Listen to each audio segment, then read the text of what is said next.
Breaking news 1/70 చట్టం సవరించాలన్న speaker Ayyanna Patrudu వ్యాఖ్యలకు నిరసనగా ఆదివాసీ గిరిజన ప్రజా సంఘాలు రాష్ట్ర మన్యం బంద్ను చేపట్టాయి. ఈ మేరకు అరకులోయలో మన్యం బంద్ విజయవంతంగా కొనసాగుతుంది.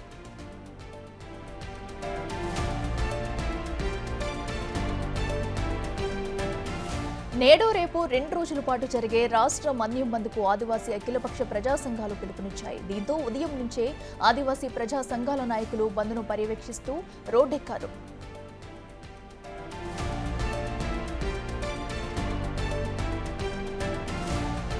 వైసీపీ అరకు ఎమ్మెల్యే రేగం మత్స్యలింగంతో పాటు గిరిజన సంఘాల నాయకులు, ఇతర ప్రజా సంఘాల నాయకులు ప్లకార్డులు ప్రదర్శిస్తూ బంద్ను పర్యవేక్షిస్తున్నారు. మన్యం బంద్ కారణంగా వాహన రాకపోకలు నిలిచిపోయాయి. బంద్ సందర్భంగా ఎలాంటి అవాంఛనీయ ఘటనలు జరగకుండా రోడ్లపై పోలీస్ బలగాలు మోహరించాయి. స్పీకర్ వ్యాఖ్యలపై పశ్చిమ ఏజెన్సీలో బుట్టాయిగూడెం, జీలుకుమిల్లి, ఇతర మండలాల్లో కూడా బంద్ కొనసాగుతుంది. నేటి నుండి 48 గంటలు బంద్కు ఆదివాసీ గిరిజన సంఘాలు పిలుపునిచ్చాయి. తమ బిడ్డలను అడవులకు దూరం చేయడానికి పెద్ద ఎత్తున కుట్ర జరుగుతుందని ఆదివాసీ నాయకులు ఆరోపించారు. అలాగే తమ ఓట్లతో గెలిచిన ఎమ్మెల్యేలు కూడా తమకు వ్యతిరేకంగా మాట్లాడడం బాధాకరమని అన్నారు. దీనిపై ప్రభుత్వం పునరాలోచన చేసి అయ్యన్న పాత్రుడు వ్యాఖ్యలకు ప్రభుత్వం సమాధానం చెప్పాలని డిమాండ్ చేశారు.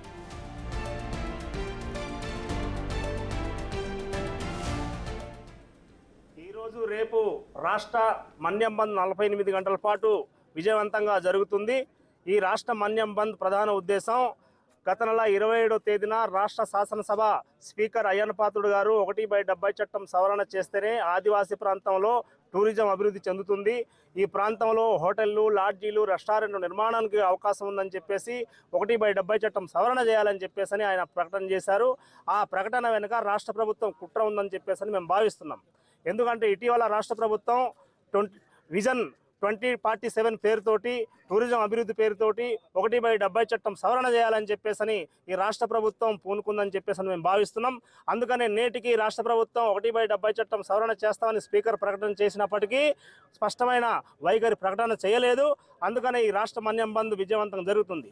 అంతేకాకుండా ఈ రాష్ట్ర ప్రభుత్వం ఇప్పటికైనా స్పందించి స్పష్టమైన ప్రకటన చేయాలని చెప్పేసి మేము అడుగుతున్నాం.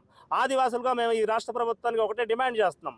ఆదివాసుల పట్ల మీకు ఏమాత్రం చిత్తశుద్ధి ఉంటే ఆదివాసీ ప్రాంతంలో 100% నియామక చట్టం చేయండి, ఆదివాసీ స్పెషల్ డిఎస్సి నోటిఫికేషన్ ఇవ్వండి, ఆదివాసీ ప్రాంతం అభివృద్ధి కోసం పనిచేయండి.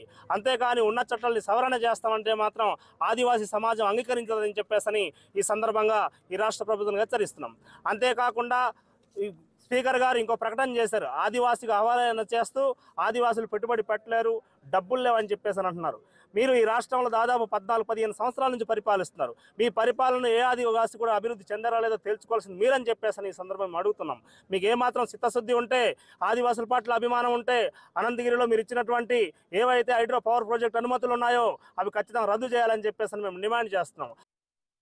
ఎందుకంటే ఎటువంటి చట్ట సవరణలు లేకపోయినప్పటికీ కూడా ఈరోజు ఏజెన్సీ ప్రాంతాల్లో మైదాన ప్రాంత వాసులు వచ్చి అక్రమంగా భూముల్ని ఈరోజు ఆక్రమించుకొని వ్యాపారాలు కొనసాగించడం అనేటువంటిది జరుగుతుంది. ఏజెన్సీ ప్రాంతంలో మరి ఈరోజు టూరిజం అనేటటువంటిది కూడా మరి ప్రభుత్వం తరఫున ఏర్పాటు చేసినటువంటి సంస్థే. ఆ సంస్థ ద్వారా ఎంతమందిని అభివృద్ధి చేశారు అని చెప్పేసి మేము ఈరోజు ప్రశ్నిస్తున్నాం. ఈరోజు ఏజెన్సీ ప్రాంతంలో ఉండేటువంటి గిరిజనులంతా కూడా వారి జీవన విధానాల్లో కానీ, అలాగనే వాళ్ళ అభివృద్ధిలో కానీ, లేదా ఉద్యోగ రీత్యా కానీ, లేదనుకుంటే వైద్యం రూపంలో కానీ, విద్యా రూపంలో కానీ ఈ రోజు వరకు ఏజెన్సీ ప్రాంత వాసులు ఎక్కడ వేసిన గొంగలు అక్కడే అనేటటువంటి సంధానం ఉన్నారు తప్ప ఎక్కడ కూడా అభివృద్ధి చెందినటువంటి దాఖలాలు లేవు.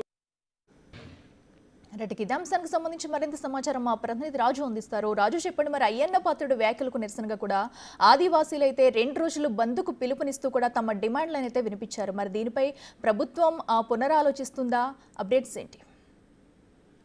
గత నెల 27వ తేదీన విశాఖ వేదిక జరిగినటువంటి టూరిజం ఇన్వెస్టర్స్ మీట్ లో పాల్గొన్న స్పీకర్ అయ్యన్న పాత్రుడు 1 of 70 ఈ చట్టాన్ని కొంత సవరణ చేయాలి. ఎందుకంటే ఏజెన్సీ ప్రాంతాల్లో ఈ టూరిజాన్ని డెవలప్ చేయాలంటే ఖచ్చితంగా ఈ చట్టాన్ని సవరణ చేస్తేనే కానీ కన్స్ట్రక్షన్స్ అనేవి జరుగుతాయి. ఎందుకంటే శాశ్వతమైనటువంటి నిర్మాణాలు చేయాలంటే 170 అనే దాన్ని సవరణ చేస్తేనే కానీ కుదరదు. అనేక ప్రాంతాలకి మంత్రులుగా ఉన్నప్పుడు స్పీకర్ గా ఉన్నా కూడా దేశంలోనూ విదేశాల్లోనూ అనేక ప్రాంతాలకి నేను టూరిస్ట్ ప్లేసెస్ వెళ్ళాను, చూశాను. అక్కడ అన్ని కూడా డెవలప్ అయ్యాయంటే కొన్ని చట్ట సవరణలు చేశారు. అది చేయడం వల్లే కొంత వెసులుబాటు వచ్చింది. ఇది కూడా ఏజెన్సీ ప్రాంతాలకు సంబంధించి ముఖ్యంగా అరకు, పాడేరు, అదేవిధంగా శ్రీకాకుళం నుంచి ఈస్ట్ గోదావరి వరకు, వెస్ట్ గోదావరి వరకు ఉన్నటువంటి ఈ ప్రాంతాల్లో టూరిజం పరంగా డెవలప్ చేయాలంటే ఖచ్చితంగా 170ని చట్ట సవరణ చేయాలని వ్యాఖ్యలు చేసినటువంటి పరిస్థితి అయితే ఉంది. అయితే దీనికి నిరసనగా అటు గిరిజన సంఘాలన్నీ కూడా ఈ రోజు రేపు 2 రోజులు 48 గంటల పాటు అవి ఆ బంద్కు పిలుపునిచ్చినటువంటి పరిస్థితి కనిపిస్తుంది.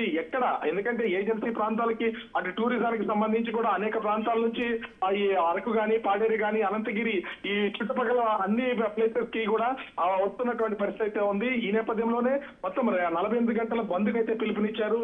వాహనాల రాకపోకలు కూడా నిలుపుదల చేసినటువంటి పరిస్థితి కనిపిస్తుంది. ఏజెన్సీ ప్రాంతాలు కావడంతో పోలీసులు అదేవిధంగా స్పెషల్ టీమ్స్ కూడా భారీగా పోలీసులు మోహరించినటువంటి పరిస్థితి కనిపిస్తుంది. ఇక్కడ ముఖ్యంగా చూస్తే 170ని రద్దు చేయాలని స్పీకర్ చేసినటువంటి ఈ వ్యాఖ్యల వెనక రాష్ట్ర ప్రభుత్వం కూడా ఉంది. ఎందుకంటే రాష్ట్ర ప్రభుత్వం పూర్తి స్థాయిలో గిరిజన ప్రాంతాలను విధ్వంసం చేయాలి, గిరిజన ప్రాంతాలకు సంబంధించినటువంటి హక్కులను కాలరాయాలనే ఉద్దేశంతోనే స్పీకర్ చేత ఈ ప్రకటన చేయించిందనే విమర్శలు అయితే గిరిజనులు అదేవిధంగా ముఖ్యంగా అరకు ఎమ్మెల్యే మత్స్యలింగం చేస్తున్నటువంటి పరిస్థితి కనిపిస్తుంది.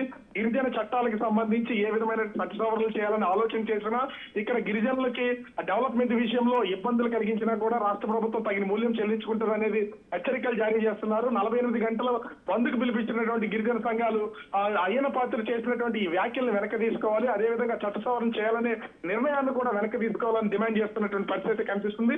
48 గంటల పాటు రాకపోకలన్నింటినీ కూడా నిలుపుదల చేసినటువంటి పరిస్థితుల్లో కొన్ని ఏరియాల్లో ట్రాఫిక్ జామ్, ఎందుకంటే అరకు, పాడేరు లాంటి ప్రాంతాలకు వెళ్లాలన్నా కూడా, అనంతగిరి లాంటి ప్రాంతాలకు వెళ్లాలన్నా కూడా ఖచ్చితంగా 1 వే రోడ్డు ఉంటుంది. ట్రాఫిక్ జామ్ అయితే కనుక గంటల తరబడి వెయిట్ చేయాల్సినటువంటి పరిస్థితి ఉంది. రాకపోకలు నిలిపేసినటువంటిది అయితే ప్రస్తుతం కనిపిస్తుంది. 48 గంటల పాటు ఎలాంటి అవాంఛనీయ సంఘటనలు జరగకుండా పోలీసులు అయితే ఎక్కడికక్కడ కొంత పర్యవేక్షణ చేస్తున్నటువంటి పరిస్థితి కనిపిస్తుంది. ప్రస్తుతం బంద్ కొనసాగుతుంది, ఏజెన్సీలో బంద్ అయితే కొనసాగుతుంది. అఖిల అయితే రాజు ఇప్పుడు చూస్తున్నాం ప్రశాంతంగా ప్రస్తుతం అయితే బంద్ కొనసాగుతుంది. మరి ఈ నేపథ్యంలో అటు వైసీపీ వాళ్ళు కూడా వాళ్ళకి సపోర్ట్గా నిలుస్తూ అక్కడ బంద్ వాళ్ళకి మద్దతు అయితే ప్రకటించారు. అయితే 2 రోజుల పాటు బంద్ చేయడం వల్ల అటు ట్రాఫిక్ కూడా ఆగాల్సిన పరిస్థితి. అండ్ అయితే ఇప్పుడు దీనిపై కూటమి ప్రభుత్వం స్పందించి వాళ్ళ డిమాండ్లను అయితే పరిష్కరిస్తుందా?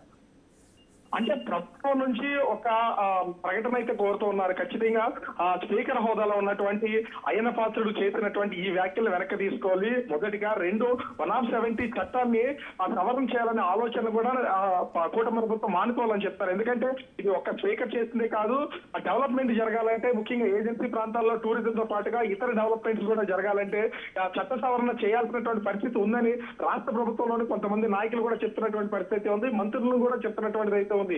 ఈ నేపథ్యంలోనే 48 గంటల పాటు చేస్తున్నటువంటి ఈ బంద్ కొంత ఎఫెక్ట్ అయితే చూపిస్తూ ఉంటుంది. ఎందుకంటే ఒకటి కొంత మావోయిస్టుల ప్రభావం కొంతవరకు ఈ ఏజెన్సీ ప్రాంతాల్లో తగ్గినా కూడా ఈ మొత్తం నియోజకవర్గాలన్నీ కూడా అటు ఛత్తీస్గఢ్, ఒరిస్సా రాష్ట్రాలకి ఆనుకుని ఉండే పరిస్థితి అయితే ఉంది.